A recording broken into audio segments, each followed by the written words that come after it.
په بني اسرائیلو کې ډېر ښایسته ځوان د ده کاروبار ټوکرۍ خرڅول. هره ورځ به ده 2 ټوکرۍ راواخیستلې جوړې به کړي، هغه نه وروسته به بیا په ګلیو کې ګرځولې او خرڅولې. یوه ورځ دغه ځوان 2 ټوکرۍ راواخیستلې او په ګلیو کې ګرځوي، د بادشاه په کور باندې ورغی. په کومه ګلۍ په کومه کوڅه کې چې د بادشاه کور و، په هغه کوڅه باندې ورغی. د بادشاه د کور منځي نظر په دغه ځوان باندې ولګېده. چې کله د بادشاه منځي دغه ځوان ولیده، دومره حسین او جمیل، دومره تندرست ښایسته ځوان، هغه منځه کور ته په منډه باندې ولاړل. او د بادشاه په کور کې د بادشاه یوه ځوانه لور وه، هغې ته یې دا خبر ورکړه چې نن خو په ګلۍ کې یو ټوکرۍ خرڅونکی ځوان تېرېږي چې الله رب العزت ډېر حسن او جمال، ډېر ښایست ورکړی، ډېره ښایسته ځواني یې ده چې دومره ښایسته ځواني ما چیرې په ژوند کې په زندګي کې نه ده لیدلې. او د بادشاه لور ورته یایي چې دی راوبوله، دروازې نه یې رادننې که چې دننې راسي. هغه منځه راوځي او دې ځوان ته یایي چې د بادشاه په کور کې زنانه د تا نه ټوکرۍ اخلي، نو د موږ دغه کور ته را داخل سه. ځوان د کور ته داخلیږي، دروازې د کور دغه منځه ټولې بندوي. چې کله کور ته ځوان دننې داخل سه، د بادشاه دغه لور خپل هغه پرده له ځان نه لرې کوي او دغه ځوان ورته فرمایي چې د الله نه حیا وکړه، زه د خپلې ټوکرۍ خرڅولو ته راغلی یم، دا مناسب نه ده چې ته بې حیا سې، ته بې پردې سې، په پرده کې د ما سره دغه سودا وکړه، دا د ما نه ټوکرۍ واخله. دغه د بادشاه دغه لور ورته یایي چې د ما غرض دغه نه ده چې زه د تا نه ټوکرۍ واخلم، ما د دې مقصد لپاره ته نه یې رابللی چې ته د ما کور ته راسه زه د تا نه ټوکرۍ واخلم، بلکې د ما مقصد د ما خواهشات پوره کول دي. چې له تا نه زه خپل خواهشات پوره کړم، ته د ما خواهشات پوره کړې، د ما مقصد دغه ده. دغه ځوان ورته فرمایي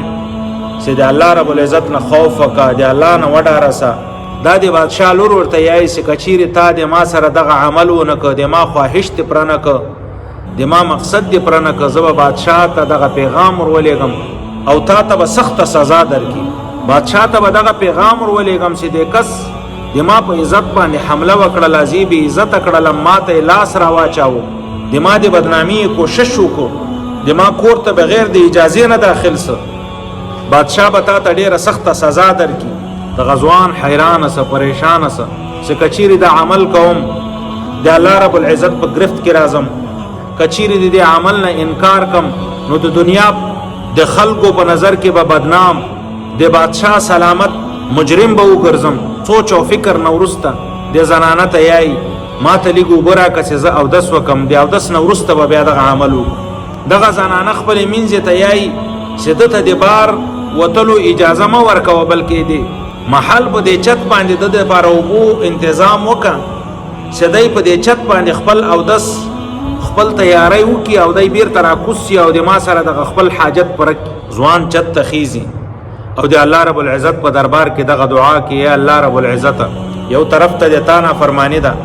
بل طرف ته دغه لوی چت، دغه لوی منزل د دغه نه ټوپ اچول دي، ما ته دغه خپل ځان له دې چت نه غورځول د دې نه بهتره دي چې زه د تا نافرماني وکم او بسم الله یې کړه او د دې چت نه یې ځان را غورځار کړ.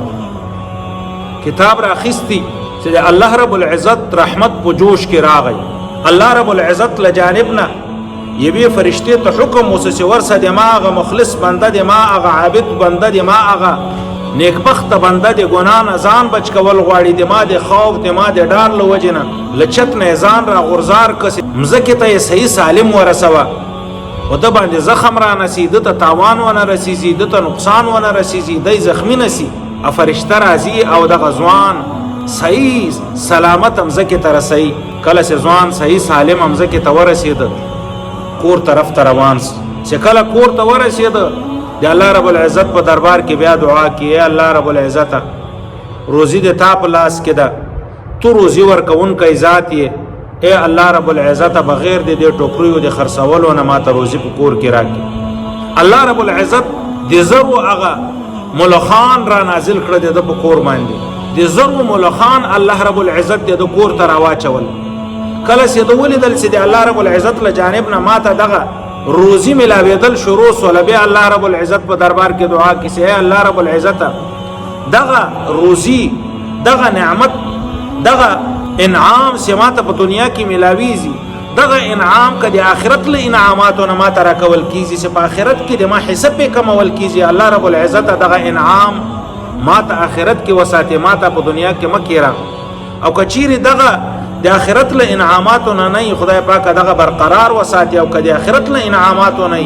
د ما ثواب کې کموالی راځي د ما د آخرت په ګټه کې کموالی راځي الله رب العزت دا ما نه واپس کې او آخرت کې ما ته دغه انعام راکړي الله رب العزت له جانب نه یو غیبانه آواز پې اوس چې دغه ملخان تا ته په انعام کې میلاو سو دا د تا د اغچت نه د ځان را غورځولو 15مه حصه ده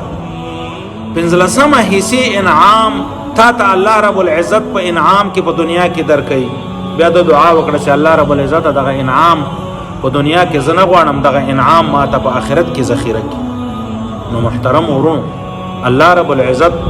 لپاره سه چا تقوا اختیار کړل په کوم عمل کې د خدای پاک نه وډار سویا الله رب العزت بیا له غسره دی الله رب العزت امداد بیا له غسره شامل حالي بیا په هر قدم په هر موړ په هر لار باندې الله رب العزت له سره امدادي